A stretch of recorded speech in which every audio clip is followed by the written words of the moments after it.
Your Majesty, Excellencies, distinguished delegates, ladies and gentlemen, friends from across our ASEAN community, good morning. It is my great pleasure to welcome you all to the 48th ASEAN Summit and related meetings here in the Philippines, Queen City of the South, Cebu. At the outset, allow me to convey my sincere appreciation for your presence at this important gathering. I recognize that each delegation has traveled here despite demanding schedules and pressing responsibilities at home. That you have chosen to be here reflects not only the urgency and significance of the occasion, but also our shared commitment to the enduring values that continue to bind our region together: dialogue, cooperation, and mutual respect.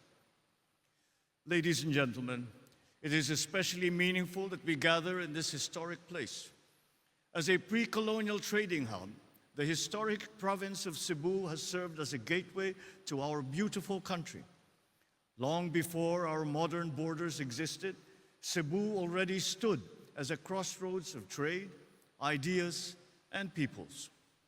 Half a century ago, Cebu witnessed the birth of Philippine international connectivity, the introduction of a lasting spiritual and cultural heritage, and the beginnings of a major regional hub. 20 years ago, within these very grounds, leaders of our region signed the Cebu Declaration on the blueprint of the ASEAN Charter, which marked significant progress in transforming ASEAN's cooperation framework into a stronger, more coherent institutional architecture, laying the essential groundwork for the eventual signing of the ASEAN Charter in 2007. It is therefore a fitting place for our summit, providing us with a valuable opportunity to advance regional cooperation, economic resilience, and sustainability under the Philippine chairship, anchored on the theme, Navigating Our Future Together. Ladies and gentlemen, we once more find ourselves here in Cebu at a defining moment in our shared journey. As we gather then for an important milestone, so do we stand together today to demonstrate ASEAN's capacity to respond with unity, with wisdom, with resolve, at a time when our region is once again faced with profound uncertainty. For we meet at a time of considerable challenge. Across our region and beyond, nations continue to navigate an increasingly complex global environment.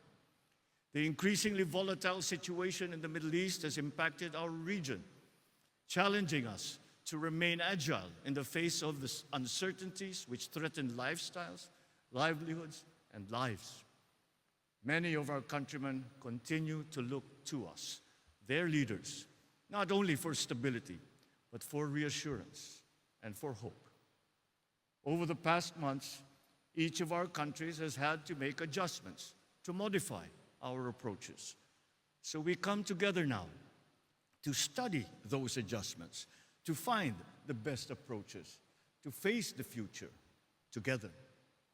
For the Philippines, we made the difficult decision to recalibrate our ASEAN chairship hosting in response to the Middle East conflict through the scaling down of non-essential activities and shifting of applicable meetings from physical to virtual platforms. Despite the said calibration, we strive to remain responsive to the needs of our ASEAN community and focused on fulfilling our chairship goals.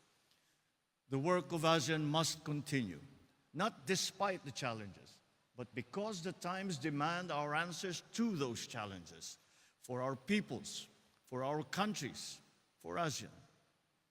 My appreciation extends to ASEAN and our partners in ASEAN, because despite facing deep challenges of your own, you have come to support us and to work with us to respond to this crisis. We have strengthened our coordination where possible. Our foreign, economic, agriculture, and energy ministers have met to lay out plans with their sectors. Joint meetings between the political security and economic pillars were held to align our responses. We have all done what we can, individually and collectively, to ensure that even amidst uncertainty, the work of building our ASEAN community continues. Ladies and gentlemen, our theme of navigating our future together has always held true for ASEAN. But now, more than ever, it is a principle that we must continue to share, an idea we must continue to embrace. If there is one lesson ASEAN has learned over the decades, it is that difficult times do not divide us. For ASEAN, challenges present us with opportunities that have further strengthened our resolve to work more closely, to listen more carefully, and to act more purposefully. This summit gathering is evidence of that commitment.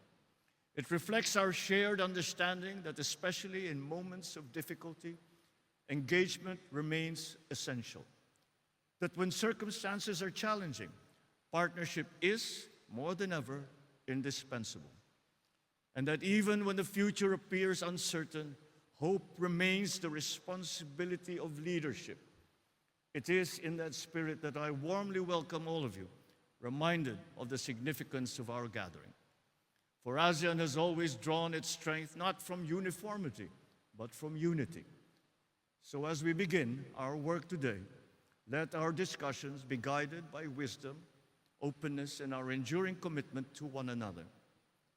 Aligned with the Philippines' 3 Ps, peace and security anchors, prosperity corridors, and people empowerment, our discussions today will chart our course as we navigate our future together. Once again, I thank you for your presence and welcome you to the 48th ASEAN Summit. Mabuhay at maraming salamat.